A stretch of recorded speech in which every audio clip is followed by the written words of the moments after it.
14장에 1절부터 13절 주일에 했던 겁니다.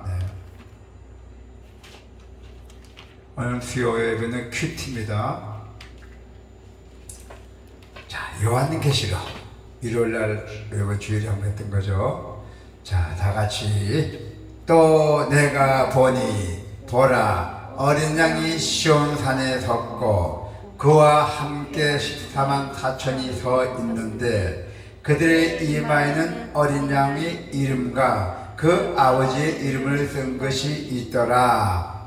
내가 하늘에서 나는 소리를 들으니 많은 물소리와도 같고 큰 우레 소리와도 같은데 내가 들은 소리는 검은고 타는 자들이 그 검은고를 타는 것 같더라.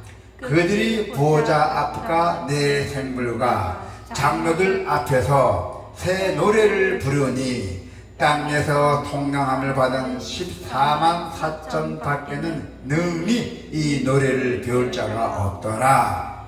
이 사람들은 여자와 더불어 더럽히지 아니하고 순결한 자라. 어린 양이 어디로 인도든지 따라가는 자며 사람 가운데서 성령함을 받아 처음 익은 열매로 하나님과 어린 양에게 속한 자들이니 그 입에 거짓말이 없고 흠이 없는 자들이더라.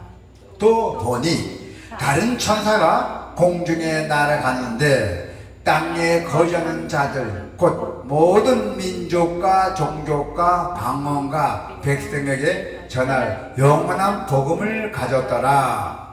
그가 큰 음성으로 이르되 하나님을 두려워하며 그에게 영광을 돌려라. 이는 그의 심판의 시간이 이르렀음이니 하늘과 땅과 바다와 물들의 근원을 만드신 이를 경배하라 하더라.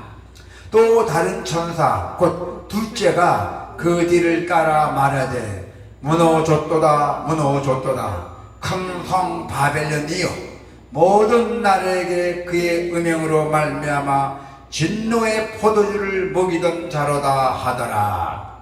또 다른 천사 곧 셋째가 그 뒤를 따라 큰 음성으로 이르되 만일 누구든지 짐승과 그의 우상에게 경배하고 이마에나 손에 표를 받으면 그도 하나님의 진노의 포도주를 마시리니 그 진노의 잔에 섞인 것이 없이 부은 포도주라. 거룩한 천사들 앞과 어린 양 앞에서 불과 유황으로 고난을 받으리니 그 고난의 연기가 세세토록 올라가리로다. 짐승과 그의 우상에게 경배하고 그의 이름을 표를 받는 자는 누구든지 밤낮 쉼을 얻지 못하리라 하더라. 성도들의 인내가 여기 있나니 그들은 하나님의 계명과 예수에 대한 믿음을 지키는 자니라. 또 내가 들으니 하늘에서 음성이 나서 이르되 기록하라. 지금 이후로 주 안에서 죽는 자들이 복이 있도다 하시매 성령이 이르시되 그러하다. 그들이 수고를 그치고 쉬리니 이는 그들의 향한 일이 따름이라 하시더라. 아멘. 오늘 큐티는 우리 성도들의 강력한 무기예요. 그것이 뭐냐면은 인내와 믿음이라고 말하고 있습니다. 여러분들은 인내와 믿음이 필요합니다. 우리가 어떤 세상을 살다가 보면은 목표물을 쫓는 다단계들 목표물 잘 쫓죠. 끝까지 포기하지 않는 개는 그 목표물을 직접 본 개라고 합니다. 그래서 확신이 있기 때문에 포기하지 않고 끝까지 따라간다는 것이죠. 이 원리는 여러분들이 신앙생활에도 적용이 된다는 것입니다. 고난 중에도 인내하며 하나님을 따르는 사람은 하나님을 만난 사람, 곧 믿음을 가진 사람들입니다. 할렐루야! 믿음이 있기에 인내가 되어 있는 것입니다. 여러분이 믿음이 있기에 오늘 이 자리에 오신 것입니다. 할렐루야! 믿음 없이는 절대 못 옵니다. 믿음이 있기에 오늘 이 자리에 오신 겁니다. 주님의 이름으로 축복합니다. 할렐루야. 신앙생활은 예수님에 대한 믿음을 지키고 인내하는 삶이에요. 할렐루야. 그래서 요한은 시온산에 서 있는 어린 양과 그 곁에서 그 옆에서 선 14만 4천 명을 보았다고 했습니다.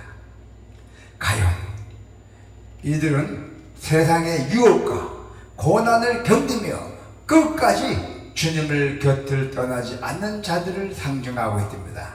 오늘 성경의 본문의 1절에 나와 있죠. 자, 그래서 그들은 세상의 압박에 굴복하지 않고 오직 하나님만 섬기며 주님과 동행을 했던 것입니다. 주님 곁에 서는 것은 영원한 복으로 이끄는 길이에요. 영원히 축복받는 길이고요. 여러분이 인생 사는 길이에요. 매일매일 우리가 일상생활 삶에서 세상의 편안함을 추구하기보다는 주님을 따르는 삶을 선택해야 된다는 것입니다. 고난이 와도 주님을 따르는 삶을 선택하시기를 바랍니다. 세상에 안락함은 순간이에요. 주님과 함께하는 복은 영원하다 했어요. 할렐루야. 그래서 주님과 함께 선 14만 4천 명은 여자와 더불어 더럽히지 않는 자들로 세상의 가치에 물들지 않고 영적 순결을 지킨 자들입니다. 그래서 성령받아 처음 익은 열매로 어린 양이 어디로 인도하든지 따라간 자들입니다. 예수님께서 이리 가라 저리 가라 얼굴 아무 군말 없이 순종하며 복종하며 인도하는데 따라간 자들이었습니다. 그래서 성도 여러분께서는 성령을 받아 하나님께 드려진 자들로서 세상의 유혹과 죄로부터 내 자신을 지켜야 합니다. 우리가 일상생활에서 하나님의 뜻에 순종함으로써 영적 순결을 지켜야 한다는 것입니다. 자, 요한은 땅에 거주하는 모든 사람에게 전할 영원한 복음을 가진 천사들을 보았다 했어요. 땅에 거주하는 모든 사람들에게 전할 영원한 복음을 가진 천사들이라고 보았다 했어요. 그 천사는 큰 음성으로 하나님을 두려워하며 그에게 영광을 돌리라고 해요. 영광을 돌리라고. 영광. 이는 바로 심판의 시간이 이르렀음이라고 하셨습니다. 심판이 곧 닥쳐오니 하나님께 하나님을 두려워하지 말고 영광을 돌리라고 말씀하고 있습니다.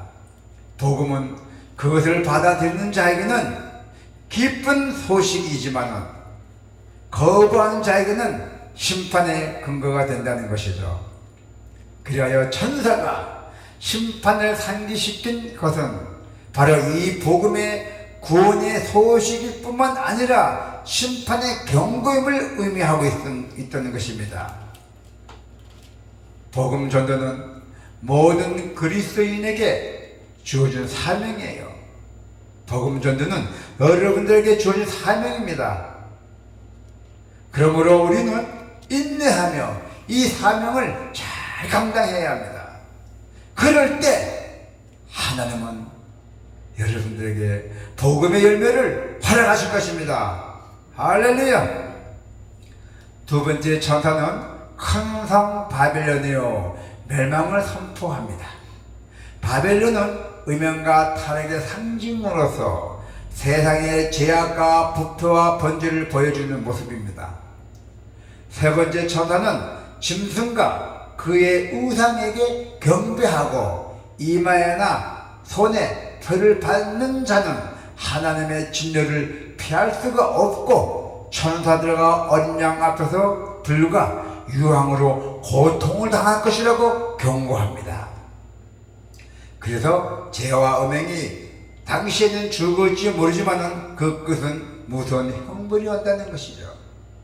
짐승이 사탄에게 권세를 받아서 왕노릇하는 때에도 성도들은 인내하며 믿음을 굳게 지켜야 한다는 것입니다. 그 시련의 때는 결국 지나갈 것이기 때문이죠. 시간이 가면 지나간다는 것입니다. 그래서 믿음을 끝까지 지키고 그리스도 안에서 죽는 자는 복된 자들입니다. 하나님은 그들에게 영원한 쉼을 주신다 했잖아요. 13절에 보니까, 그죠? 영원한 쉼을 주신다 했잖아요. 네. 자, 이 쉼은 단순한 휴식이 아니라 하나님 안에 누리는 영원한 안식이에요. 할렐루야! 그래서 우리는 고난과 인내의 길을 걸을 때 그 끝에 하나님이 주시는 참된 평안이 있음을 꼭 기억해야 한다는 것입니다. 신앙생활에서 가장 강력한 무기는 믿음과 인내입니다. 믿음과 인내는 서로 깊이 연결이 되어 있습니다.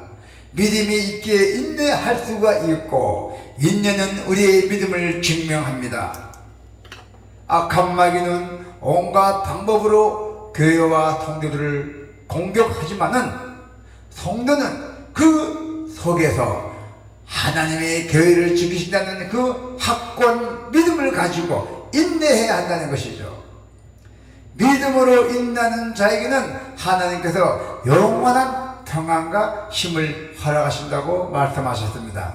여러분들도 우리가 확고한 믿음을 가지고 인내해서 인내하는 하나님을 우리가 영원한 평안과 힘을 하나님께 받기를 축원합니다. 아멘.